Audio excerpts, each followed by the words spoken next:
Ne prends pas de sa volonté. Dieu va te révéler, est-ce que vous êtes en harmonie? Il va permettre des concours de circonstances qui vont être pour toi un message. Je comprends que ces pulsions-là soient en moi. Et je sais que c'est l'œuvre de démons affectés à la maison de mes pères qui veulent me faire suivre la même trajectoire que mes pères et que mes mères. Je discerne ça. Je reconnais. On vit une seule fois. Avant de revenir pour la résurrection, je vais te faire plaisir. Même si je ne voulais pas, j'ai envie de donner parce qu'elle n'a pas eu les choses par la violence, par la force, par les cœurs. Première question. C'était quoi la soif que tu avais?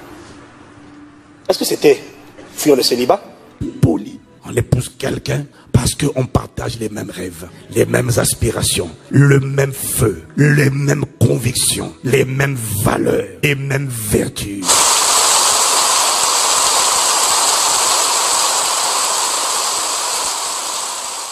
Mes amis, bienvenue sur cette plateforme de FG Motivation, une plateforme où vous avez de la motivation, de l'inspiration, de l'information, de la compréhension et où vous trouvez la sagesse, où les aveugles voient, les muets parlent, les sourds entendent, les captifs sont libérés et où les ignorants trouvent la connaissance. Alors abonnez-vous à cette chaîne, laissez vos commentaires, aimez la chaîne et partagez.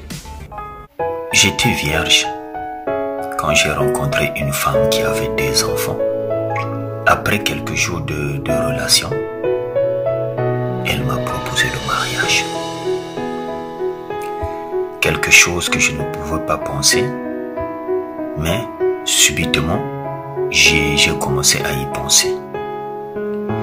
Or, c'était une mauvaise décision que j'avais prise.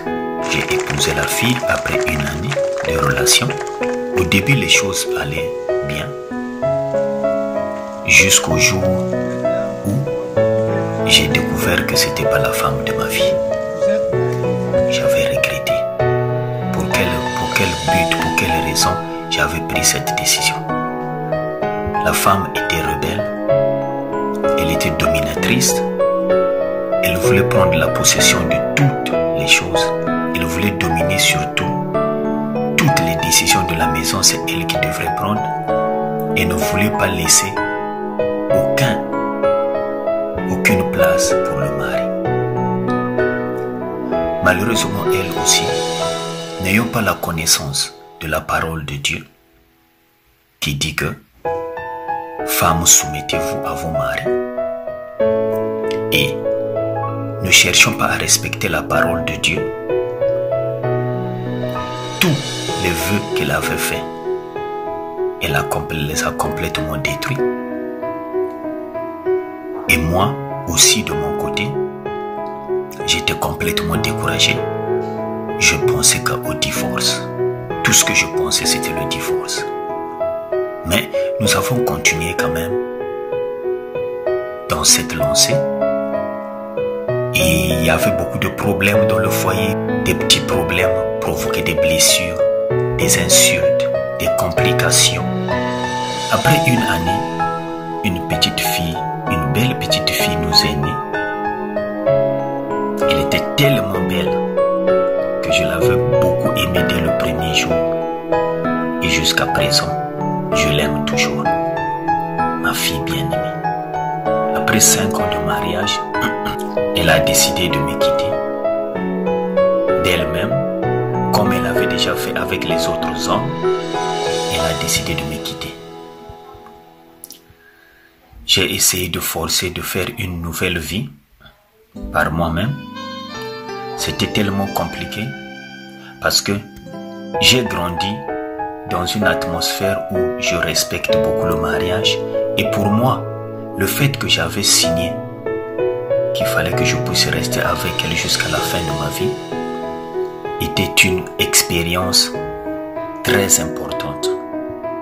Comme Miles Monroe dit, que la décision du mariage, c'est la deuxième décision la plus importante qu'on prend après avoir choisi Jésus comme notre Seigneur et Sauveur. J'y ai passé plus de 5 ans de ma vie en train de poursuivre une femme qui avait déjà une relation avec un autre homme.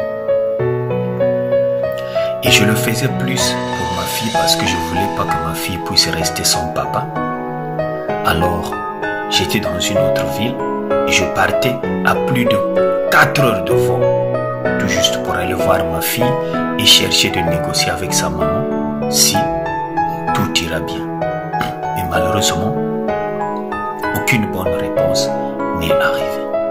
Pour me montrer qu'elle n'était pas d'accord, elle m'a appelé la police pour venir me faire sortir de la maison. Et le jour que je sortais avec les pleurs, je sortais avec les larmes. J'ai pris ma voiture, je suis allé dans la ville là où j'habitais. Et aujourd'hui, cette femme se retrouve avec un autre homme et l'a mis au monde. Cette leçon, je vous la donne, c'est tout juste pour vous dire que ne te précipite pas au mariage. Le mariage, ce n'est pas une fin en soi. Je te recommande de toujours faire attention quand tu rencontres une personne. Ne cherche pas d'abord à construire une relation sérieuse avec elle. Regarde la personne, observe la personne, pose même des questions à ses parents ou à tout genre de personnes qui peuvent la connaître. Fais tes enquêtes, ça va beaucoup t'aider.